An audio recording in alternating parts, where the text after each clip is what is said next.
조금 있으면 이제 6월 25일 6.25가 옵니다.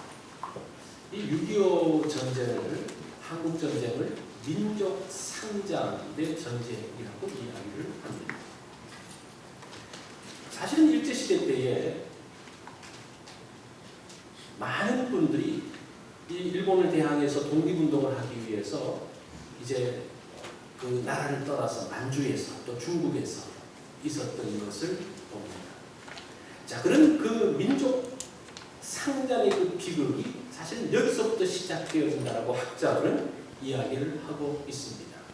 그 당시에 그 독립을 위해서 싸웠던 분들이 북쪽에서 만주에서 있었던 분들은 독립군들이 활동을 했고, 그 다음에 동북 지역에서는 팔로군이라고, 이것은 중국 공산당, 그 중국 국민혁명단이란 그게 정식 명칭이에요. 거기에서 마오쩌둥과 모택동과 함께 싸웠던 이 사람들이 항일운동을 함께 했던 그러한 사람들이 팔로군이라고 이야기를 합니다. 그리고 남서쪽에는 이 상해를 중심으로 한 임시정부가 있었습니다. 그래서 이 세 지역에서 같이 이제 독립운동을 했습니다. 사실은 그 상해 임시정부는 국민당의 지원을 받았어요. 장개석의 지원을 받았습니다. 이 장개석이 왜 상해 임시정부에 도움을 준 거니? 그 결정적인 사건이 안중근 의사가 이등방문을 살해하면서, 야, 이 독립군들을 도와야지 일본과 싸우는데 도움이 되겠다 해서 하면서 사실은 그 도움이 오기 시작을 했습니다. 이 팔로군은 사실은 중국 공산당과 함께 힘을 모아서 일본 사람들과 대항했던 그런 사람들입니다. 그래서 이 팔로군에 있었던 사람들이 굉장히 전쟁을 잘했다고 이야기해요. 한 3만 명 정도가 여기 있었는데, 그러면서 중국에 많은 도움이 되어졌죠. 그리고 난 다음에 이제 이 팔로군은 소련과 함께 미국에 왔던 김일성과 합세하게 되어집니다. 그러면서 김일성은 거기에서 훈련되어, 이 사람들이 전쟁을 통해서 훈련되어진 사람들을 만들기 위해서 그 북한에 있었던 군대를 보내가지고 한때 많게는 한 10만 정도의 북한군들이 중국 공산당과 함께 장개석과 싸웠던, 근데 그 10만의 훈련된 사람들이 6.25 때 투입이 되어진 거예요. 그래서 전쟁이 시작되어지니까 많은 전쟁의 경험이 있었던 사람들이 아래로 들어오기 시작하는데 사실은 감당할 수 없을 정도의 일들이 있었다고 합니다. 자, 1945년 일본이 항복하고 난 다음에 이 세 군데서 활동하던 사람들이 자신을 지원해주던 사람들과 함께 하게 됩니다. 그것이 비극의 시작이라고 말합니다. 사실은 동족상장이라고 이야기했을 때 민족끼리 싸웠던 것뿐만 아니라 사실은 한때 일본과 대항해서 함께 독립운동을 벌였던, 함께 피를 흘리고 함께 눈물을 흘리면서 싸웠던 그 형제와 같은 사람들이 해방 이후에 그들이 갈라지면서 서로를 향해서 총구리를 겨누게 되어진 그것이 더 가슴 아픈 사건이라고 학자들은 말하고 있습니다. 자, 보십시오. 같은 민족인데도 교제하는 대상이 다르면 나누어질 수밖에 없다는 이 현실을 여러분 한번 잘 역사를 통해서 직시를 해보십시오. 이 민족이 분단되어진 이유가 많죠. 국내의 정치 상황도 있고 국제의 상황도 있고 국제적인 상황도 있고 또 다른 이념, 다른 이데올로기, 그것 때문에 이것들이 나누어질 수밖에 없지만 사실은 더 근본적인 원인은 무엇인가 하니 자기가 함께했던 그 끈끈했던 사람들로서 나누어진 것이 남북이라고 말하는 학자들도 있습니다. 어떻게 보면 민족보다 개인적인 관계를 더 중시하면서 남북이 나누어졌다는 거예요. 물론 이렇게 될 줄은 몰랐겠죠. 여기까지 정말 내가 개인적으로 좋아하고 뭐 그럴 수 있죠. 그들과 나를 지원했던 사람들과 함께하는 뭐 그러한 행동을 할 수 있죠. 그런데 그것이 민족이 분단되어지는 비극이 될 줄은 사실은 누구도 몰랐던 거예요. 이렇게 나누어져 있던 민족이 1948년 이제 뭐 군종으로 인해서 나누어지면서 이미 57년의 세월이 흘렀습니다. 이렇게 나누어졌던 사람들이 하나가 될 수 있을까요? 그 가능성이 있을까요? 오늘 본문은 그 가능성을 이야기해 줍니다. 자, 34절 말씀을 한번 보십시오. 어떤 가능성이 있는가? 새 계명을 너희에게 주노니 서로 사랑하라. 내가 너희를 사랑하는 것 같이 너희도 서로 사랑하라. 자, 이 말씀은 어떻게 주어진 말씀인가? 이 말씀 가운데 엄청난 것들이 담겨져 있습니다. 이 한 구절은 갈갈이 찢겨질 수밖에 없었던 한 공동체가 회복되어집니다. 일평생 적대시하면서 원수로 살 수밖에 없었던 그 사람들이 이 말씀을 통해서 다시 회복되어지게 하는 말씀이라는 것. 그래서 이것이 복음이에요. 이 말씀이 나오게 되어진 배경을 좀 알 필요가 있습니다. 요한복음 13장은 마가다락방에서 있었던 따뜻한 이야기가 아닙니다. 냉기가 도는 살벌한 분위기 가운데 나왔던 말씀입니다. 2절 보면요, 마귀가 벌써 시몬의 아들 가룟유다의 마음에 예수를 팔려는 생각들을 넣었다 이렇게 이야기해요. 벌써 심상찮잖아요. 한 자리에 앉아있지만 벌써 가룟유다는 예수님을 보면서도 내가 예수님을 팔려고 하는 마음을 확고하게 잡았다라는 상황입니다. 결국은 가룟유다가 다락방을 떠나서 예수님과 함께 있는 곳에 떠나서 유대인들에게 가가지고 자기가 교류하는 사람과 이제 예수님을 팔아버리는 그 일들이 여기에서 나타나게 됩니다. 베드로는 어떻습니까? 예수님을 정말 따르고 자기 목숨을 바쳐서 예수님과 함께 하겠던 그 베드로는 예수님을 3번 부인합니다. 그것이 13장에 나오는 내용이에요. 요한복음 13장은 최후의 만찬의 그림처럼 평화로운 분위기가 아닙니다. 배신과 배반으로 얼룩되어 그로 인해서 이 공동체가 갈갈이 찢겨질 수밖에 없는 그 상황에서 나왔던 말씀이라는 사실들을 우리가 기억을 해야 됩니다. 서로 사랑하라. 얼마나 좋은 말입니까? 이것은 서로 사랑하는데 너희들 더 사랑해야 돼. 계속 사랑해야 돼. 그런 식으로 하신 말씀이 아니라 배신과 배반으로 예수님과 제자들이 갈라지고 제자들과 제자들 사이에 갈라질 수밖에 없는 그 상황 가운데서 나오는 말씀입니다. 그 이후에 예수님이 떠나고 난 다음에 그 배반으로 인해서 갈갈이 찢겨질 수밖에 없는 그 공동체에게 또한 유대인으로 인한 위협과 그 두려움 때문에 정말 어쩔 줄 모르는 그 예수님의 제자들에게 주셨던 그 어려움들을 이기게 하신 말씀이 바로 오늘 본문. 이 말씀이 남북으로 나눠져 있는 우리 민족에게도 적용될 수가 있을까요? 함께 있지만 함께 할 수 없는 사람들이 있으면서 힘들어하고 아파하는 그 사람들에게 이 말씀이 능력이 될 수 있겠습니까? 나눠져 있는 공동체, 가족, 관계들, 민족에게도 동일하게 역사하는 말씀이 될 수 있겠습니까? 제가 이렇게 이야기하면 너무 거창하게 이 서론을 이야기하는 것 같아서 저도 부담이 됩니다. 과연 이 말씀이 민족까지 건드려나는데 저는 할 수 없죠. 그런데 하나님의 말씀은 할 수 있다. 그것이 이 말씀의 능력입니다. 31절 말씀을 한번 보십시오. 그가 나간 후에 예수께서 이르시되 지금 인자가 영광을 받았고 하나님도 인자로 말미암아 영광을 받았도다 라고 말합니다. 가룟유다가 나갔습니다. 배신자가 떠났어요. 사실은 이 말씀은 새 계명에 대한 말씀은 이제 가라지는 걸러내고 예수님의 제자들만 있는 곳에서 주셨던 말씀입니다. 왜냐하면 예수님이 이제 제자들을 떠날 시간이 얼마 남지 않았습니다. 이제 이 자리를 떠났던 가룟유다가 다시 돌아올 거예요. 다시 돌아올 때는 누구와 함께 옵니까? 군병들과 함께 옵니다. 그러면 예수님은 잡혀가실 것입니다.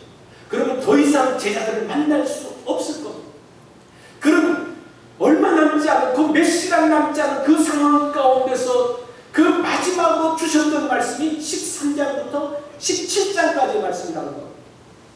우리가 그런 긴박감을 이 말씀 가운데 보아야 됩니다. 그 중에서도 그런 위기의 상황에서 가장 먼저 주셨던 말씀이 뭔가? 그것이 오늘 본문의 말씀, 새 계명에 대한 말씀입니다. 자, 이 새 계명이 뭘까? 이 새 계명이 있다면 무슨 계명이 있어야 됩니까? 옛 계명이 있어야 되겠죠. 이 옛 계명에 대해서 나온 것이 새 계명입니다. 옛 계명은 구약 시대에 주어진 말씀입니다. 마태복음 22장에 보면 율법사가 예수님께 와서 묻습니다. 예수님, 계명 중에 가장 큰 계명이 뭡니까? 이렇게 물으니까 예수님께서 뭐라고 말씀하시는가 하니, 그게 마태복음 22장 37절부터 나오는데, 예수께서 이르시되 내 마음을 다하고 목숨을 다하고 뜻을 다하여 주 너희 하나님을 사랑하라 하셨으니 이것이 크고 첫째 되는 계명이요 둘째도 그와 같으니 내 이웃을 내 자신과 같이 사랑하라 하셨으니 이 두 계명이 온 율법과 선지자의 강령이니라. 이것은 구약에서 주어진 말씀입니다. 자, 예수님께서 새 계명을 주신다고 말했는데 새 계명이 뭡니까? 서로 사랑하라. 옛 계명은 뭡니까? 하나님을 사랑하고 이웃을 사랑하라. 어떤 차이가 있습니다. 보니까 비슷한 것 같은데, 어떤 분은 이 옛 언약, 옛 계명이 온전하지 못해서 새 언약, 새 계명을 주었다라고 말씀하시는 분이 있습니다. 그러면요, 옛 언약을 주신 분이 하나님인데 문제가 생깁니다.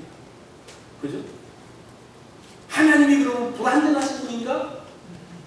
그렇지는 않죠. 자, 이 옛 언약은, 새 언약은 옛 언약이 부족해서 주어진 게 아니에요. 잘 들으셔야 됩니다. 새 언약, 새 계명은 옛 언약의 한계성으로 인해서 주어진 거예요. 자, 이게 무슨 말인 거 아니에요? 옛 언약은 성취되어지지 않았어요. 새 언약은 성취되어진 언약이에요. 하나님께서 우리에게 언약을 주셨습니다. 그러나 그게 성취되지 않습니다. 예를 들어서 설명하면, 하나님께서 6월절에 어린 양을 드리라고 이야기합니다. 근데 어린 양을 드리긴 드리는데 왜 드리는지 잘 모르는 거예요. 이 어린 양을 통해서 너희가 구원받을 것이라 이야기해도 그 사실은 잘 그게 이해가 되지 않습니다. 그런데 예수님이 오심으로 인해서 십자가에 달리심으로 우리의 죄가 사해지는 그 희생, 그것을 보면 이해가 되어지는 거예요. 옛 언약에서 6월절의 어린 양이 바로 이것을 이야기하는구나라는 것이 성취되어진 것을 통해서 이해되어지는 그런 면에서 새 언약이라는 내용. 예레미야 31장 31절에 보면 새 언약을 맺으리라. 이 새 언약에 대한 이야기를 합니다. 이 언약은 내가 그들의 조상들의 손을 잡고 애굽 땅에서 인도하여 내는 날 맺은 것과 같지 아니할 것이니. 그러면 어떤 언약이냐? 33절. 그러나 그날 후에 내가 이스라엘 집과 맺은 언약은 이러하니 내가 나의 법을 그들의 속에 두고 그들의 마음에 기록하여. 자, 이게 중요합니다. 옛 언약은 돌 위에 새겨진 언약입니다. 새 언약은 마음에 새겨진 언약입니다. 이게 뭔가? 이 돌 위에 새겨졌다는 것은 글로 읽을 수 있는 언약이 옛 언약입니다. 새 언약은 마음에 새겨졌기 때문에 그 언약이 이해되어지는 그런 겁니다. 제가 조금 더 설명을 하겠습니다. 오늘 좀 어려운 개념들을 설명합니다. 겁낼 거 없어요. 제가 설명을 하는 거 잘 들으시면 됩니다. 우리가 어릴 적에 부모님이 공부하는 말 많이 하시잖아요. 공부해라, 공부해라. 근데 공부하는 거 좋아합니까? 좋아하지 않습니까? 싫어하는 거예요. 엄마 아빠는 공부 다 하면서 우리 보고만 공부하는 거예요. 아무리 그 말해도 이해가 되지 않습니다. 그런데 이제 학교를 졸업하고 사회 나가보니까 그때 공부 열심히 할 거야. 그런 생각이 어떻게 합니까? 저절로 들잖아요. 그게 그것이 신비의 세계. 그러니까 아무리 말하고 아무리 보여줘도 이해할 수 없는 것이 때가 되어지면 그것이 자동적으로 이해되는 것. 이해가 되십니까? 그런 면에서 돌비에 세워진 옛 언약과 신비에 새겨진 새 언약에 대한 이야기를 합니다. 예수 그리스도의 오심으로 인해서 그것이 자동적으로 그냥 이해가 되어지는 거예요. 구약에서 옛 언약에서 하나님께서 말씀하셨던 것이 바로 이런 내용이구나 라는 것을 알게 되어지는 겁니다. 예수 그리스도의 오심은 옛 언약의 성취입니다. 그래서 그것이 새 언약이고 새 계명입니다. 예수 그리스도의 오심이 뭐라는 겁니까? 새 언약입니다. 과거에는 불로만 보았던 것이 깨달아집니다. 그런데 예수님이 오시고 난 다음에도 아직 옛 언약 가운데 있는 사람들이 있었어요. 그들은 글로만 보고 안식일을 지키라. 안식일을 지키기 위해서 이렇게 해야지. 글로만 보는 사람. 안식의 근원이신 예수 그리스도가 오셨습니다. 안식이 뭡니까? 그 예수님이 오셔서 안식을 하시는 거예요. 병든 사람들의 그 묶여있던 것들을 풀어주시는, 자유케 하시는 그로 인한 안식. 귀신이 없는 사람과 뱉은 사람들을 풀어주시고 그 가운데서 자유를 주시는 안식. 그 안식이 지금 임하고 있는데도 글로만 보는 옛 언약 가운데 있는 사람들은 이 예수 안식일을 어겼어? 이 글로 쓰여져 있는 것, 이것도 자기네들이 쓴 그 있잖아, 장로 유전들 가지고 어겼어? 이 옛 언약 가운데 머물러 있는 사람들은요, 새 언약 가운데 있는 사람들과 대적할 수 있는 거예요. 새 언약 오신 예수 그리스도를 죽일 수도 있는 것이 옛 언약 가운데만 머물러 있는 것의 위험성. 지금 그것을 말씀을 하고 있습니다. 자, 주님께서 주신 새 계명이 서로 사랑하라라는 거예요. 사랑하라. 이것이 어떤 의미에서 새 계명이 됐다. 요한복음을 보면 사랑이라는 단어가 56회 나옵니다. 그런데 오늘 13장부터 22장까지, 그러니까 44회, 그 앞으로는 12번밖에 안 됩니다. 이게 새 계명의 핵심이 뭐라는 겁니까? 사랑하라고. 지금 요한복음 13장부터 21장까지는 사실 예수님이 죽으신 그 전날부터 시작해서 부활하신 날까지 한 40며칠밖에 안 돼요. 한 3년까지의 그 내용 중에서는 12번밖에 안 나오는데 요 한 며칠 가운데서는 44회. 이 새 계명에 대한 요한복음이 지금 그것을 향해서 나가고 있는 것을 봅니다. 그 당시 제자들에게 가장 필요한 말씀이 무엇이었을까? 바로 서로 사랑하라는 말씀이었어요. 예수님이 잡히고 난 다음에 제자들이 뿔뿔이 흩어집니다. 예수님을 따라갔던 그 베드로는 예수님을 3번이나 부인하게 됩니다. 그러면서 그 사람들이 그들이 있었던 그 공동체에 대한 그 마음들이 어땠을까요? 신뢰감이 완전히 깨어졌죠. 제자들이 모였을 때 어떤 이야기를 했을 것 같아요? 그냥 상상을 해봅니다. 베드로가 수제자니까 한마디 하죠. 우리가 그래서 예수님을 이렇게 따랐는데 이렇게 뿔뿔이 흩어질 줄 몰랐다. 너무 실망했다. 한마디 딱 합니다. 그러니까 요한이 뭐라고 이야기합니다. 당신은 수제자인 당신은 예수님을 3번씩이나 부르는 말이 되냐고. 그러니까 또 다른 제자가 요한이 향해서 이야기합니다. 아니 요한은 예수님 십자가 다리는 그 밑에까지 갔다며. 거기서 무엇인가 했어야지. 그렇게 말하는 제자에게 또 다른 제자가 이야기합니다. 당신도 도망가지 않았어. 보세요. 이런 상황에서 무슨 말이 가장 중요할까요? 너 잘못해서 이 손가락질하는 게 중요할까요? 아니면 뭐가 중요하겠어요? 서로 사랑하는 게 중요하죠. 지금 그 가운데서는 서로 사랑하며 사람 마음을 모으며 있는 것, 정말 완전히 깨어질 것 같은 그 공동체를 다시 묶어주는 것이 뭐라는 겁니까? 서로 사랑하라는 말씀입니다. 지금 그들이 정신적으로 영적으로 상황적인 그 위기에서 벗어날 수 있는 것은 서로 사랑하는 것. 그럼 어떻게 사랑해야 되는가? 그 사랑의 기준이 있습니다. 34절에 보니까 서로 사랑하라. 어떻게? 내가 너희를 사랑한 것 같이. 그 기준이 나와요. 내 방식으로 사랑하는 게 아니라 뭐처럼? 예수님이 제자들을 사랑하신 것처럼.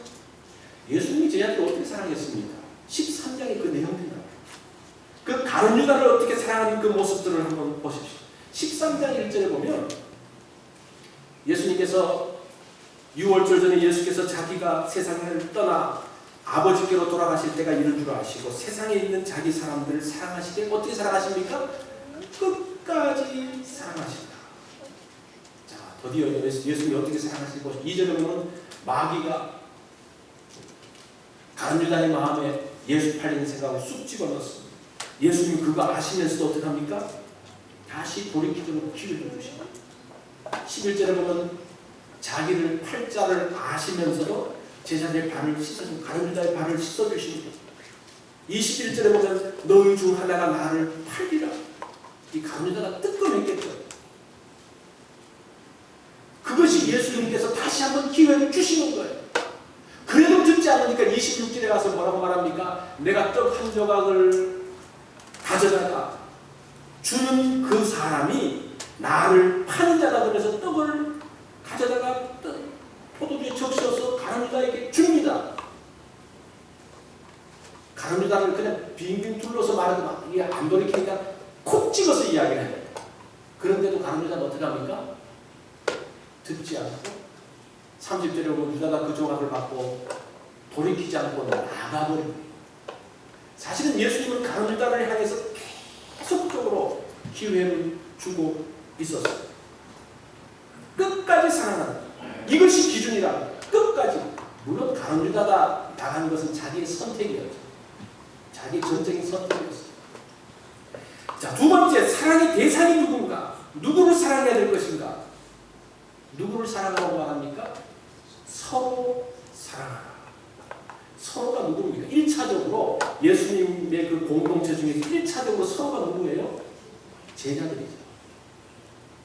가까이 있는 사람을 사랑하는, 함께하는 사람을 사랑해라. 함께하는 배우자, 함께하는 가족들, 함께하는 자녀들, 함께 신앙생활하는 성도들. 사실 원수가 어디 있어요? 멀리 있습니까? 가까이 있습니까? 가까이 있습니다. 우리는 이렇게 이야기합니다. 저 불쌍한 아프리카 사람들을 사랑해야지. 우리가 북한 동포를 사랑해야지. 그러면서 물질도 보내고 막 그럽니다. 주님께서 말씀하시는 서로 사랑의 첫 번째 대상이 누구인 거 아니? 누구예요? 내 옆에 있는 사람. 내 지금 앞에 있는 사람. 우리 한번 따라해 볼까요? 내 앞에 있는 사람을 사랑하라. 내 앞에 있는 사람을 사랑하라. 그 사람을 사랑. 그 사람을 우리가 사랑해야 될 대상이에요. 굉장히 구체적이죠. C.S. 루이스가 재밌는 이야기를 했습니다. 한 개인을 사랑하기보다 인류를 사랑한다고 거창하게 말하는 사람은 한 사람도 사랑하지 않는 사람이다. 인류를 사랑한다는 사람, 그 사람 사랑하는 사람 아니에요. 내 옆에 있는 사람을 사랑해야 돼. 진짜 사랑하는 사람. 예수님은 정확하게 대상을 정확하게 이야기를 하면서 사랑하라고 이야기해요. 이게 세계명의 특징입니다. 아주 구체적인. 예수님께서 서로 사랑하라고 계명을 주셨습니다. 그럼 어떻게 사랑해야 될 것인가? 그 구체적인 사랑을 제가 두 가지로 말씀을 드리겠습니다. 첫 번째는 그 사랑이 무엇인가 하니 이해하는 이해하라. 이해가 되지 않으면요 사랑할 수가 없습니다. 이런 분들이 있죠. 이런 분들이 있을 겁니다. 이해가 되지 않아도 사랑해야 돼. 원수까지 사랑하라고 그러는데 이해가 되지 않아도 사랑해야지. 막 그러는데 사실은 보세요. 내가 의지를 가지고 사랑하라는 것이 무조건 덮어놓고 사랑하는 게 아니에요. 안 되는데 어떡합니까? 감정적으로 안 가는데 어떡합니까? 그러면 의지적으로 사랑한다는 것이 무엇인가? 그 사람을 이해하려고 노력하는 게 의지적으로 사랑하는 거예요. 무슨 말인지 아시겠습니까? 그냥 무조건 사랑해야지 그게 아니라 이 사람이 도대체 왜 그런지 내가 왜 그런지 이 사람을 이해하려고 노력하고 그러다 보면 이해가 되면요 어떻게 됩니까? 용서가 돼요. 용서가 되면 뭐가 됩니까? 사랑이 됩니다.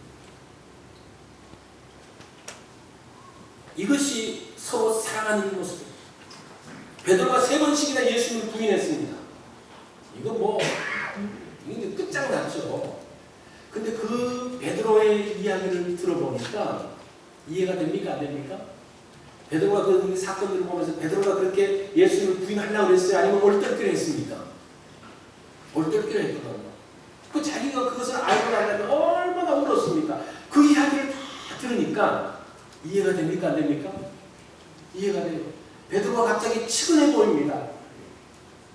측은해 보이기 시작하면 뭐가 되기 시작합니까? 용서가 되고 사랑할 수가 있어요. 우리가 서로 사랑하라. 예수님처럼 사랑하고 우리 가까이 있는 사람을 사랑하라. 어떻게? 첫 번째 어떻게 하는 겁니까? 이해하는. 자, 두 번째는 위로하라. 이해한다는 것은 우리가 사랑하기 위한 마음의 준비라면 위로한다는 것은 구체적인 사랑의 표현입니다. 위로받을 때 사랑받는 것을 알게 됩니다. 사람들이 그러죠. 꼭 사랑을 말해야 되냐. 내가 가슴속으로 사랑하는 거지. 표현되지 않는 사랑은 사랑이 아니라고 이야기합니다. 내 혼자서 속으로 사랑하는 것은 사랑이 아니에요. 뭔가 생각하는 걸 자극합니다. 사랑을 하면 이 사랑이 있으면 어떤 형태든지 표현되어지게 되어져 있습니다. 어떻게 말을 하든지 어떻게 하든지 어떤 형태든지 표현되어지게 되어 있습니다. 자, 예수님께서 내가 너희를 사랑한다 그러면서 속으로만 사랑했으면 어떤 구원의 역사가 났겠습니까? 안 났겠습니까? 없죠. 내가 너 사랑한다 했고 혼자만 생각하면서 예수님이 사랑하시면서 정말 그들을 사랑하고 배려하면서 이제 세상의 모든 죄를 지시고 십자가의 지심으로 인해서 그 사랑이 표현되어져 그러면서 사랑의 역사가 나타나게 되는 것을 봅니다. 무엇이 사랑입니까? 첫 번째가 뭐라 그랬어요? 이해하는 것. 두 번째는 위로하는 것. 헨리 나우엔이라는 분이 있습니다. 이분은 굉장히 유명한 분인데요. 유명한 하버드대 교수였고 그런 분인데 이제 나중에 장애인들 섬기는 그런 분인데 그분이 뭐라고 말하는가는 위로라는 그 말을 하면서 위로라고 하는 것은 외로운 사람과 함께하는 것입니다. 위로는 마음을 쓰며 돌아보는 것입니다. 위로한다는 것은 고통을 없애는 것을 의미하지 않습니다. 위로는 함께 있으면서 당신은 혼자가 아닙니다. 내가 당신과 함께 있습니다. 우리는 함께 고통을 감당할 수 있습니다. 두려워 마세요. 라고 말하는 것이다. 이것이 위로. 이것이 뭡니까? 사랑의 표현이라는 겁니다. 빅톨 위고의 레미제라블이라는 그 소설을 여러분들이 아실 겁니다. 거기 나오는 주인공 장발장이 빵 하나 훔친 것으로 19년 동안 감옥에 있게 되지 않습니다. 그러다가 가석방이 되어져서 나왔습니다. 그 당시는 이 전과자들은 전과자 표식을 해야 됐다고 합니다. 그래서 노란 수건을 이 가슴에 달고 다니면서 나는 전과자입니다. 뭐 이렇게 했어야 돼요. 그러니까 사람들이 그 사람을 피하는 겁니다. 어디 가서도 사랑받지 못하고 이해받지 못하는 거예요. 그러다가 한 번은 이제 교회에 갔을 때 그 교회에서 주교가 그 사람을 따뜻하게 대해주지 않습니까? 그런데 그 따뜻한 사랑을 배반해버렸죠. 이 교회에 있던 은촛대 2개를 가지고 촛대를 가지고 나갑니다. 나가다가 누구한테 걸립니까? 경찰한테 잡힙니다. 그리고 와가지고 다시 이제 교회를 오니까 이 주교가 뭐라고 이야기합니까? 훔치는 게 아니고 내가 선물로 준 것입니다. 그러면서 이 장발장이 평생 한번 자기가 이해받고 사랑받는다는 것을 느끼게 됩니다. 그러면서 그 사람이 어떻게 되었어요? 변하게 됩니다. 사실은 이 사람이 그 자기가 사랑받는 그것 때문에 이 사랑이 그런 의미에서 얼마나 큰 능력인지 예수님의 그 공동체, 제자들의 공동체를 지켜줬던 게 뭡니까? 사랑이었어요. 그것이 사람들을 변화시키는 것을 보면 사람들은 이렇게 생각하죠. 지적해주고 알려주고 그렇게 해야지 변한다 라고 생각하는데 사실은 그렇지 않아. 우리 아이들을 길러봐도 그렇잖아. 계속 때리고 지적하고 하도 그러면 애가 그냥 더 위축되어져 버려. 이해하고 받아줄 때. 물론 때로는 매를 둘 수 있죠. 그러나 그 매 자체도 무슨 매가 돼야 됩니까? 사랑의 매가 돼야죠. 이해하고 받아주고 위로하고 격려할 때에 사랑을 느끼기 시작합니다. 그러면서 그 사랑을 받으면서 변화되어지기 시작합니다. 자, 우리 처음으로 돌아가 보겠습니다. 주님께서 주시는 서로 사랑하라는 계명이 이 시대의 소망이 될 수 있을까요? 그럴 것 같습니까? 이 얽혀져 있는 이 문제를 풀 수 있는 해결의 실마리가 되겠습니까? 이해만 할 수 있다면, 서로가 이해하려고 노력하고 애쓴다면, 서로 받아주고 위로하고 격려한다면 그 가운데서 사랑이 이루어질 것입니다. 지금 이 시대는 어떤 시대입니까? 배신과 배반이 난무하는 시대입니다. 예수님께서 그 계셨던 요한복음 13장처럼 정말 배신하고 등을 돌리는 그 시대, 서로 적대시하는 가운데 도무지 하나 될 수 없을 것 같은 사상과 생각들, 그 가운데서 이 말씀, 서로 사랑하는 말씀은 대안이 될 수가 있습니다. 주님께서 사랑하셨던 것, 서로 끝까지 사랑합니다. 또 누구를 사랑하며? 내 앞에 있는 사람, 나와 함께 있는 사람. 누가 제일 사랑하기 어려운 사람일까요? 저 북한에 있는 저 원수일까요? 누가 어떨 때 누가 정말 원수처럼 보여집니까? 바로 옆에 있는 사람. 이해하고 위로하라는 사랑의 모습, 그것이 이 시대의 소망이 될 수 있습니다. 제 말이 아니고 누구의 말씀입니까? 주님께서 하신 말씀. 서로 사랑하십시오. 그러면 역사가 나타날 것입니다. 우리 다 같이 기도하겠습니다.